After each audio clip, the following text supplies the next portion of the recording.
Perfection is a myth, and you don't owe anyone perfection and politeness. Perfection is a social performance. It's performative, and it's not a requirement for your worth, of the person that you are, the person that you want to become, and the person you used to be. Imperfection is proof of humanity. It's proof of growth and authenticity. And you have to understand that. You don't have to perform the act of perfection, because perfection doesn't exist. Not in anything, not in anyone. And you have to let yourself go of that burden and set yourself free. It's true freedom when you let that go. Politeness versus authenticity. Politeness often masks discomfort or silence truth. Sometimes your politeness is to your own detriment. It does more harm than it does good for you. And you gotta understand that authenticity matters more than appeasing other people's expectations of you. You set the bar so high for other people, for you, that you're robbing and stealing from yourself. You're robbing yourself of freedom, of joy, of happiness, because you're trying to appease the other people's expectations. You deserve better than that. And if people around you can't accept that, then maybe you shouldn't strive to be around those people. And maybe those people shouldn't be around you, period. You know, at the end of the day, it's boundaries over approval. Saying no is a complete sentence, and saying no is not rude. It's necessary for you in multiple ways. Is good for your mental health. It's good to have those boundaries in place. And sometimes no is just what it is. And you don't have to explain yourself when you give that no for whatever it may be. Protecting your energy is more important than pleasing other people. And other people may not agree with that, may not like that, and they especially may not like it coming from you. But who cares? At the end of the day, you owe you. You have to redefine self-respect. And what does that look like for you?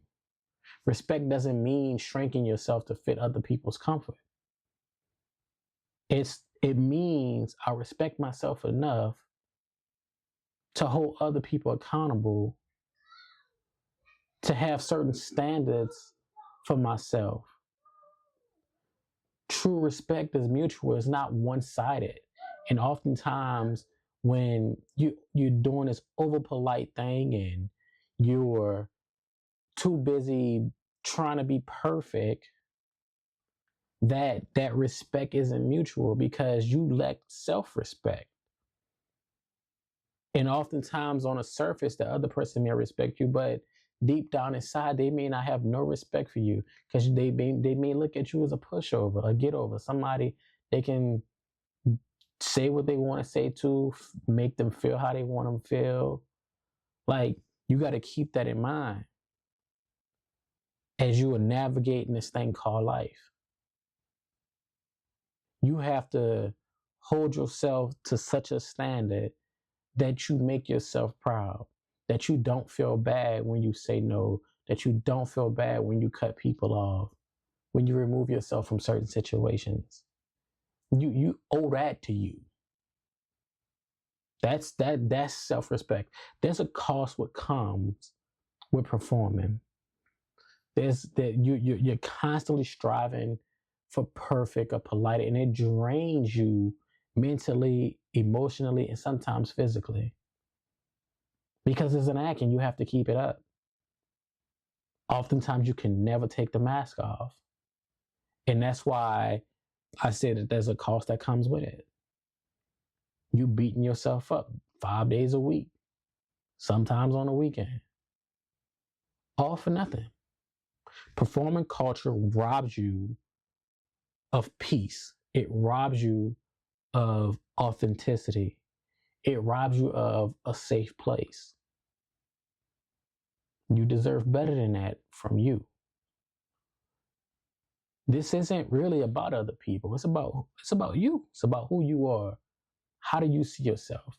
How do you want to be treated? How do you want to be looked at when you look at you every day? Because you have to go home and look at yourself every day. Do you want to be a pushover, somebody that people get over on? Or do you want to be somebody that is bold, confident, and stands firm? You have to choose, and you have to choose honesty over niceness. That nice stuff is for the birds. I have no desire to be nice because people take niceness and kindness for granted. Honesty may feel uncomfortable, but you have to understand that it builds trust and it builds clarity. And if somebody can't respect that, then that's their business. But you got to hold firm to what you believe in, and you got to stand your ground. Niceness without truth is manipulation, and people disguise it as care, because that's the games people play. They'll smile in your face and then talk behind your back. They'll root for you in private, but in public it's crickets. They don't support you in any capacity.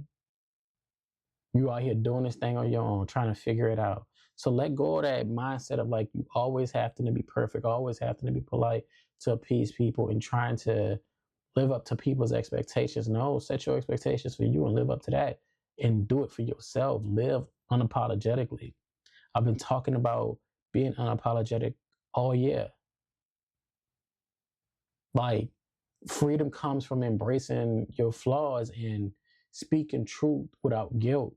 You don't have to feel bad about who you are, about having boundaries, about not being perfect and performing for other people.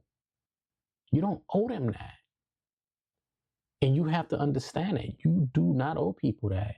You owe yourself authenticity. You owe yourself confidence, boldness, and not perfection and politeness. That's not what you deserve, man. You deserve everything that's good and great in this world. And perfection and politeness is not one of them. Because you take so much from yourself when you live like that. And especially if you're somebody who has been living like that all of their lives, trying to appease everybody, no matter how bad they treat you, how bad they talk to you. You always kind, you always sweet and polite or whatever. And I'm going to say this, being a bigger person, always being a nice person, always turning the other cheek, always, going high when they go low is overrated. It's overrated. Get somebody else to do it. That, in a sense, especially over a long period of time, makes you a sucker. It makes you weak. That's not to say that you got to respond to everything or everything deserves a response. However, you got to stick up for yourself sometimes. Now, granted, sometimes the best thing to do is just to ignore people and don't give them that type of power over you. But do understand that if there's ever a point where you want to respond and you want to respond respectfully, disrespectfully, you're entitled to do that. Now, if you're that person that can let it go and not let it bother you the rest of the day, or you're not going to feel guilty or feel bad for yourself because you didn't respond and didn't stick up for yourself or didn't say anything, if you're that type of person that can go on and be like, man, I'm living my life, then kudos to you. Because I'm like that sometimes. Sometimes I'll be like, man, I'll let them have it and I don't even think about it no more. But if you're that person that it's going to bother you later on, say something. Speak up for yourself. You hear me? Like, stop letting people say anything to you. Now, of course, there's a lot of nuance in there that we're not going to get into. But don't be a pushover. You don't have to be perfect. You don't have to always be polite. You don't always have to be the bigger person. Sometimes you can match their energy if that's what you so choose to do. So, again, I appreciate you for tuning in to another episode of A Quick Little Word Podcast. It's your boy, Chris Wright. Be sure to check the description for all of the links, the clothing brand, Fations.com. Get you something. Also, my book is linked. Be sure to like, comment, subscribe, and share this with somebody who may need to hear this message. And until next time, peace, love, and happiness.